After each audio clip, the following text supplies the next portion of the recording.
Olá a todos, sou José Roberto e eu vou dar início à apresentação que abrange a patente do conversor CC para CC bidirecional para aplicações de armazenamento de energia. Nessa apresentação a gente tratará os aprimoramentos, os antecedentes e as aplicações desse conversor abordado. Bom, primeiramente, no ano de 2001 foi revelado um módulo de armazenamento de energia bidirecional e o método de operação. Então, quais são os componentes desse conversor abordado? Bom, ele inclui um componente indutivo, um elemento de armazenamento de energia, dois diodos e dois interruptores, tendo um dos interruptores barra-chave posicionado em um primeiro curto-circuito entre uma fonte de tensão de entrada, que é o nosso E, e o componente indutivo, que seria o nosso L, como a gente pode ver nessa figura. E além disso, também existe um outro interruptor que está posicionado no segundo subcircuito, o qual está entre o mesmo componente indutivo citado e o elemento de armazenamento de energia, que a gente vai falar um pouco mais sobre ele já já. Esse componente indutivo, ele pode ser tanto um indutor quanto um transformador. Já o elemento de armazenamento de bateria, de energia, pode ser tanto uma bateria quanto um capacitor. Esse conversor, ele também conta como uma estrutura de controle esterética. O que seria, né, esse controle esterético? Seria a tendência de um sistema de conservar suas propriedades na ausência de um estímulo. Com isso, essa estrutura tem como característica a ativação e controle dos modos de carregamento e descarregamento, além do monitoramento da tensão através da bateria e o monitoramento da corrente através do indutor. Além disso, os interruptores são controlados para manter os parâmetros monitorados dentro dos limites estabelecidos. Como benefício desse conversor, ele elimina os problemas de corrente de entrada excessiva, que seria a corrente de partida, e ele também facilita o mecanismo de acionamento de portas. A invenção dele pode ser usada em aplicações de carga e descarga de bateria, como já dito anteriormente, e ela também pode ser utilizada em um modo de armazenamento de energia de um sistema que fornece uma fonte de alimentação interrupta.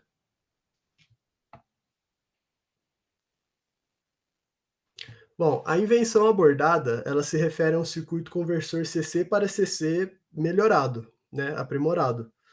Porém, ela tem uma especificação focada num conversor CC para CC bidirecional. E ainda mais aprofundado, é um conversor CC para CC bidirecional, capaz de carregar e descarregar um componente de armazenamento de energia, e ainda capaz de proporcionar um fornecimento interrupto de energia operacional para o sistema. Agora um pouco sobre o background dessa invenção, que seria como que funcionava, né? O que estava acontecendo e qual tecnologia antecedia essa invenção dessa patente, né? Para entender, primeiramente, na época, os conversores que já existiam, eles eram muito utilizados nas indústrias, nas telecomunicações, aplicações em módulos de armazenamento de energia, para os equipamentos principalmente sensíveis ou críticos. E eles também eram utilizados em módulos de armazenamento de energia, utilizado para fornecer tensão de alimentação de backup. Na época, os conversores em destaque, eles eram os que operavam em modo buck boost e buck boost. Porém, esses conversores, eles tinham como característica serem unidirecionais. Isso exigia múltiplos circuitos para poder carregar e descarregar. Isso aumentava muito o tamanho e o custo que ele tinha para o sistema. Então, a partir disso, começou a desenvolver o conversor bidirecional, já que os que eram conhecidos na época, os conversores bidirecionais na época, eles tinham uma grande dificuldade em trabalhar com as altas correntes de partida, eles tinham dificuldades de controle e ineficiência de ciclo de trabalho variável. E além deles serem modelos bastante complexos, o que exigia vários componentes de switch para ele poder operar, o que acabava aumentando o seu tamanho e também a complexidade. Bom, com isso foram identificadas algumas necessidades para poder trabalhar em cima delas, que seria desenvolver um conversor bidirecional mais eficiente, menor e com uma resposta mais rápida, além de uma capacidade de se aplicar em fonte de alimentação ininterrupta. Bom, a partir disso, a gente consegue compreender quais foram os principais objetivos dessa patente abordada, os quais a gente citou em forma de tópico logo abaixo, que foram os objetivos. Desenvolver um sistema inovador para aplicação de armazenamento de energia, oferecer um conversor e controle que viabilizem eficientemente o carregamento e descarregamento em um único dispositivo. Ele também proporcionar um dispositivo compacto de alta eficiência para os módulos de armazenamento de energia, criar um modo bidirecional com ausência da corrente de partida, já que com ela havia muita instabilidade. Também estabelecer um sistema de controle definível e controlado para o carregamento e descarregamento, proporcionando assim uma maior flexibilidade do seu uso. Possibilitar o armazenamento de energia em níveis de tensão superiores aos de entrada, visto que no conversor unidirecional a tensão de entrada ela sempre é maior, ela sempre é superior. E por fim, integrar um circuito contendo caminhos separados e um transformador para a otimização da funcionalidade do módulo.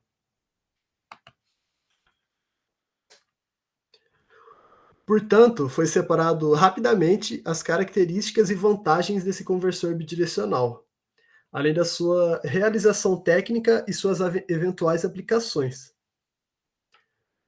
Bom, assumindo que todos os objetivos anteriormente mostrados foram atingidos, os aspectos e características desse conversor seriam os próprios objetivos. Já na parte da realização técnica, o conversor teve então o seu aprimoramento para armazenamento em alta voltagem em relação à entrada e também o uso de um circuito com transformador. Bom, por fim, como já citado, as aplicações do conversor CC para CC bidirecional, elas foram principalmente sobre o funcionamento controlado do circuito sem corrente de partida e também a aplicação em carga e descarga de capacitores e bateria em sistemas de alimentação ininterrupta. A partir disso, eu passo a palavra para o meu parceiro Gustavo. Vamos começar agora a falar um pouco mais sobre conversores bidirecionais CC-CC. Esse conversor à esquerda, ele é conhecido como conversor bidirecional e o componente indutivo dele, desse conversor, ele recebe uma corrente da entrada V1, mesmo quando o interruptor mais à esquerda está aberto. Então isso acaba ocasionando problemas e ele acaba recebendo, por exemplo, no momento de inicialização, uma corrente muito grande na entrada e acaba sendo difícil de controlar. Além disso, uma grande variação no ciclo de trabalho nos modos de carga e descarga faz com que eles sejam ineficientes. Já na figura mais à direita é um conversor também CCCC, mas conhecido como ponte completa bidirecional. Ele é mais aplicado para aplicações de alta tensão. O grande problema dele é que ele requer 8 componentes de interruptor, no caso 8 interruptores, para ele funcionar. Mas ele acaba já sendo mais eficiente que o anterior.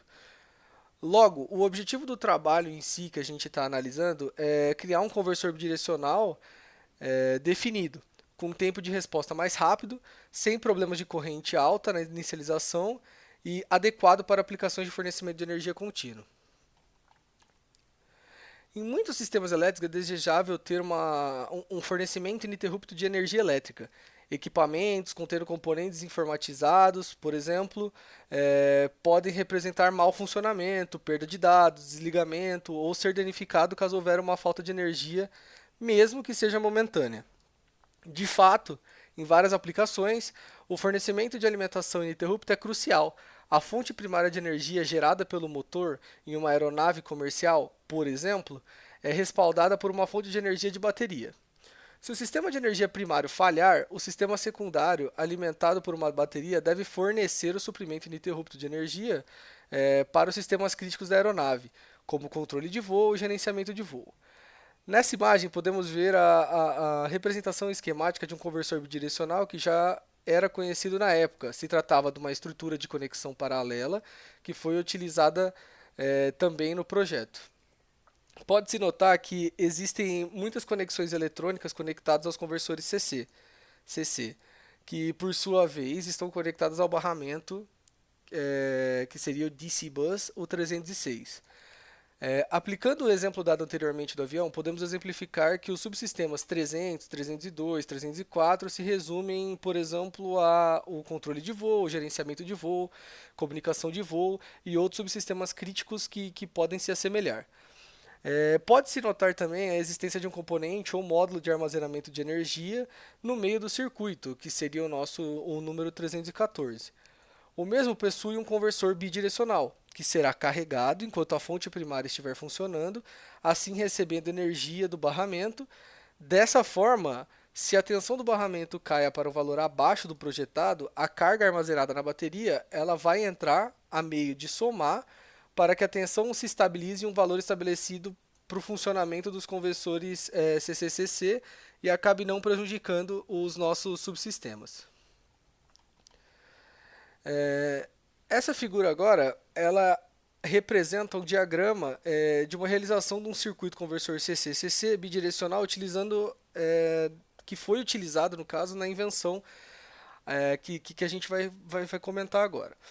O circuito inclui um capacitor de armazenamento de energia, que seria o nosso 412, outro de filtragem, aliás, o de armazenamento, que seria o nosso 400, o de filtragem seria o nosso 412, uma bobina, dois interruptores e dois diodos. Embora seja um capacitor como elemento de armazenamento de energia representado aí, é importante dizer que pode-se utilizar outros elementos que armazenam carga nesse lugar, como, por exemplo, substituir o nosso número 400 por uma bateria ou uma célula eletroquímica. Quando a gente pensa na operação, uma tensão é aplicada através dos terminais, no V1 no caso. O circuito tem dois modos de funcionamento. Um deles é o carregamento, quando a chave 404 se encontra fechada e a 406 aberta. Dessa forma, a energia é transferida da entrada para o elemento de armazenamento de energia, que seria a nossa bateria ou o nosso capacitor aqui representado no caso. Pela chave 404, passa a energia direto para o capacitor de carregamento.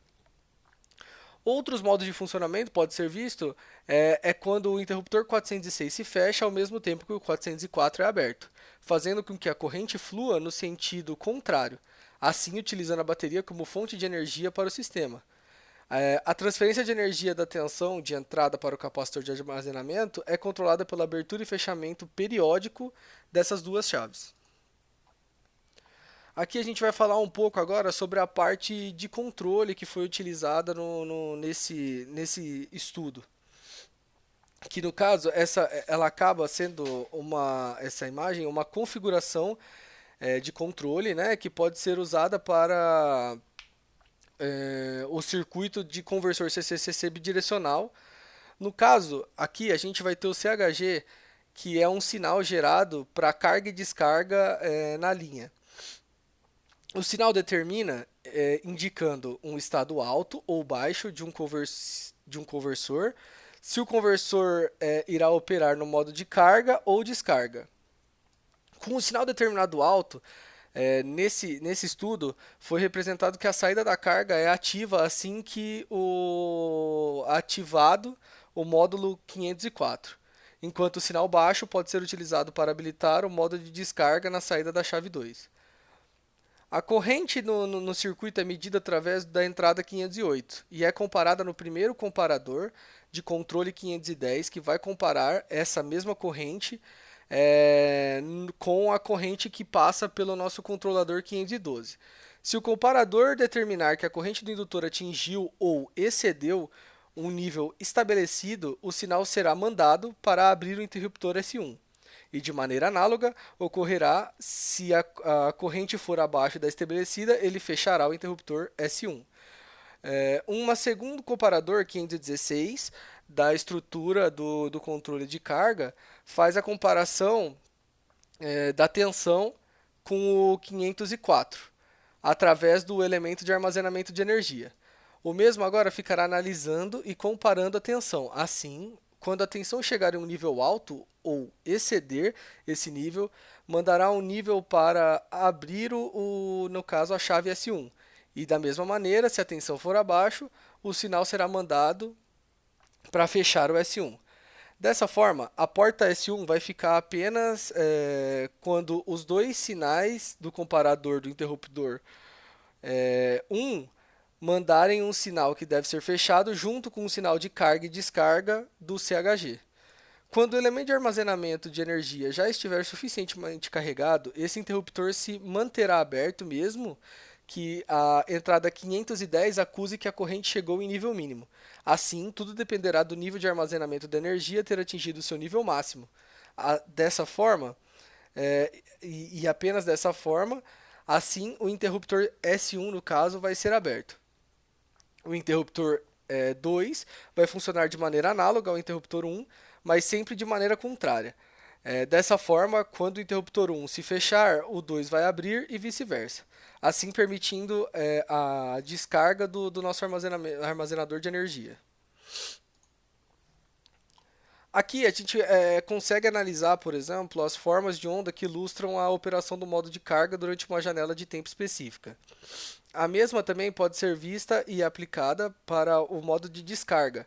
A forma de onda superior 600, por exemplo, representada ali, indica a abertura e o fechamento do interruptor de controle. Por exemplo, nesse caso foi representado o interruptor S1. Nela é representada a corrente de carregamento em cima do indutor. No caso, a imagem à direita, que seria a figura 7. No ponto 608, a gente consegue ver que quando um período inicial de carga, que seria o 610, atinge o nível máximo, a estrutura de controle de carga faz com que a carga seja suspensa até que o nível de tensão do elemento de armazenamento de energia caia para o nível mínimo especificado. Já no ponto 612, quando o nível mínimo de tensão é atingido, o interruptor S1 é novamente aberto e fecha repentinamente em resposta à corrente medida até que o nível máximo de tensão seja atingido novamente. Assim, a resposta dada da corrente responderão ao valor de fechamento e abertura das chaves. Esses aqui são outros modos que foram apresentados para nós no estudo de como poderiam ser representados esses conversores CCCC, e ele funcionaria de maneira semelhante ao que foi apresentado anteriormente nessa apresentação. Aqui eu acabo encerrando a minha apresentação e agradeço a todos que estiverem vendo.